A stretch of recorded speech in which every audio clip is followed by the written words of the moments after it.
তাহলে আমরা আসি হলো জৈব রসায়নে। জৈব রসায়নের জন্য সবচেয়ে গুরুত্বপূর্ণ টপিক হচ্ছে রেজোন্যান্স। বেনজিন বলয়ের রেজোন্যান্স। রেজোন্যান্স মানে হচ্ছে অনুরণন। অনুরণন। এবং আমরা জানি তো আমাদের বেনজিন কেমন দেখতে হয়, এমন দেখতে হয় বেনজিন। এবং এই বেনজিনে কিন্তু একান্ত দ্বিবন্ধন থাকে।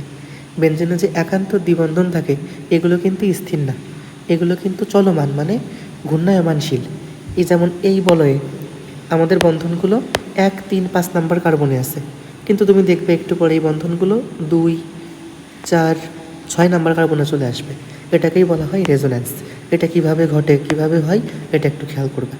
এরপরে বলয় সক্রিয়কারীমূলক, বলয় নিষ্ক্রিয়কারীমূলক, এগুলো সম্পর্কে জানবে। এরপরে সিকিউর জন্য খুবই ইম্পর্টেন্ট টপিক, সেটা হচ্ছে বেনজিনের ইলেকট্রোফিলিক বিক্রিয়া। এর মধ্যে আছে মোস্ট ইম্পর্টেন্ট অ্যালকাইলেশন, বা এটাকে বলা হয় fiddle craft alkylation, nitration, halogenation, এগুলো একটু এখান থেকে খেয়াল করবা।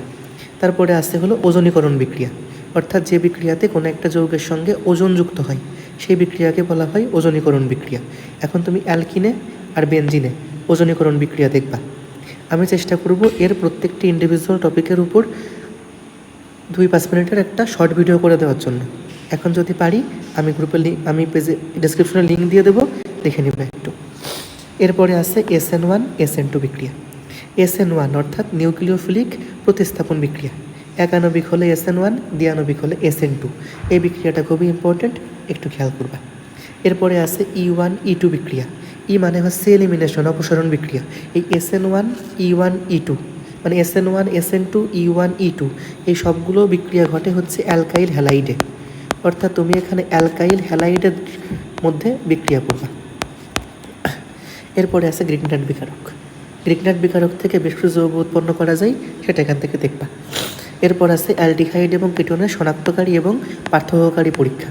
এখানে মোট 4টা পরীক্ষা আছে: 2,4 DNPH টেস্ট, টলন বিকারক পরীক্ষা, ফেলিং দ্রবণ পরীক্ষা, এগুলো দেখে নিবা।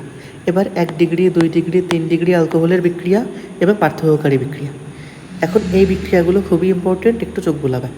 এরপর মার্কনিকভ নীতি, বিপরীত মার্কনিকভ নীতি বা খারাসের নীতি, কোন যৌগ দেই, কোন যৌগ মানে, এবং কি কি উৎপাদ তৈরি হয়, এটা কিন্তু খেয়াল করবা। মার্কনিকভের জন্য একটা পার্সেন্টেজ আছে, 90%, 10%। বিপরীত মার্কনিকভ বা খারাস, এর জন্য একটা পার্সেন্টেজ আছে 99.1% আর 0.9%। এটা একটু খেয়াল করবা।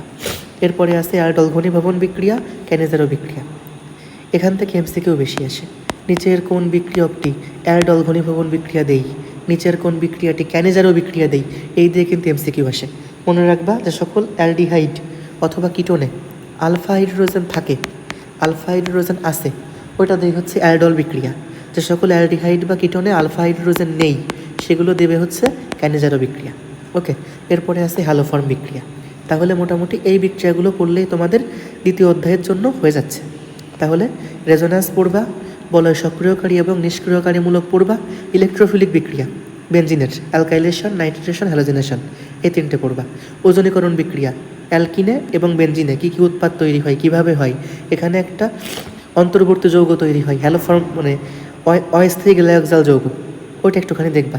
SN1 SN2 E1 E2 Grignard বিকারক সহ বিক্রিয়া, কিটোন অ্যালডিহাইড শনাক্তকারী বিক্রিয়া, অ্যালকোহলের বিক্রিয়া, মার্কনিকভ, বিপরীত মার্কনিকভ, খারাস, অ্যালডল ঘনীভবন, ক্যানিজারো, হ্যালোফর্ম, এগুলো একটু কষ্ট করে এখান থেকে দেখে যাবা।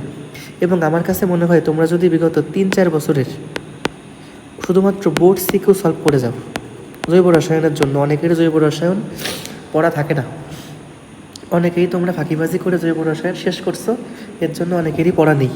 এর জন্য তোমরা বিগত 3-4 বছরের বোর্ড সিকিউ দেখে যাবে। এই বোর্ড সিকিউ দেখলেই আশা করি তোমরা মিনিমাম 1 থেকে 2টা সিকিউ এখান থেকে পেয়ে যাবা। এবং আমার মনে হয় তোমরা 1, 3, 4 অ্যান্সার করতে পারলে কষ্ট করে আর জৈব রসায়ন অ্যান্সার করতে যেও না। 1, 3, 4 ম্যাথ পারলে জৈব রসায়ন লেখা লাগবে না। আর তুমি যদি জৈব রসায়নে পুরো হও তাহলে আমার কিছু বলার নাই, তখন তুমি জৈব রসায়নটা অ্যান্সার করতে পারো, সমস্যা নেই।